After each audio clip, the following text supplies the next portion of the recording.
Okay, hi guys. So the history of the perfect pasta sauce and its effect on your perfect diet plan. So back in the 1980s, Campbell's were embroiled in a bitter pasta sauce war with the makers of Ragu because Campbell's owned Prego. So they hired a guy called Dr. Howard Moskowitz to design or help design and market the perfect pasta sauce so that they could claim the throne in the pasta sauce market. So Campbell's owned Prego, and at the time it was basically getting its ass kicked by Ragu in terms of popularity and market share. Dr. Moskowitz, an eminent market researcher and psychophysicist, had already worked with Pepsi at that point to determine the perfect amount of sweetener to add to Diet Pepsi. After his work with Pepsi, his conclusion was that there is no perfect singular Pepsi, only the perfect Pepsis due to people's taste preferences. Working with the Prego people, he offered the same conclusion, that there was no one singular perfect pasta sauce, rather there are only the perfect pasta sauces. His approach was to batch up 45 different types of pasta sauce and have them taste tested by consumers.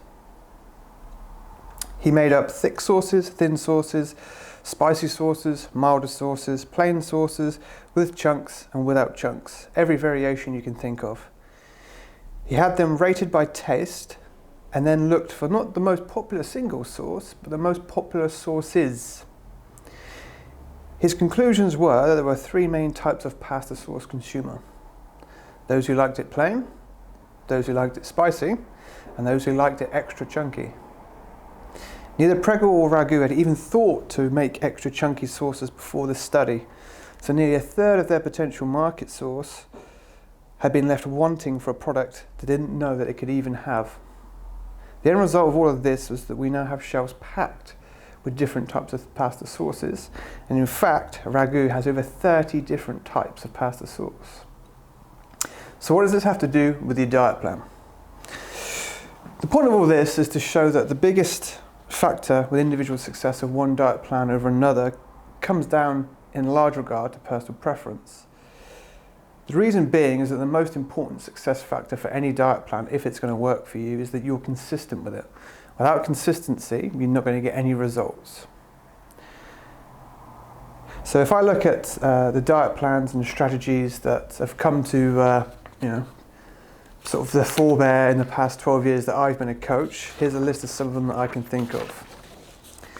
So off the top of my head, I can think of paleo, low carb, high fat, carb backloading, low fat, intermittent fasting, the zone diet, the metabolic typing diet, the blood type diet, clean eating, if it fits your macros, calorie counting and tracking, cleanse style diets, visual portion control, the My Plate structure, points-based systems like those that used to be used by Weight Watchers, and you can even get pre-made meals now that follow a set diet plan, so you don't have to do any thinking, you can just eat your food.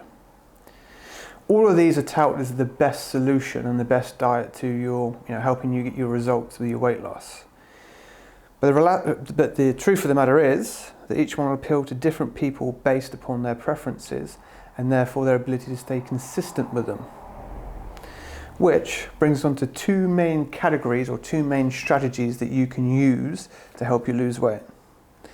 The first category is ideal for those sort of people who like to actively control their calorie balance through tracking their food intake, either by measuring or using portion control, and then using an app, maybe like MyFitnessPal, to control how much they're eating. The benefit of this is that it gives you a bit more flexibility with the food choices you can make. However, you do have to put the time and effort in each day to be honest with yourself and hold yourself accountable for tracking how much food that you're eating.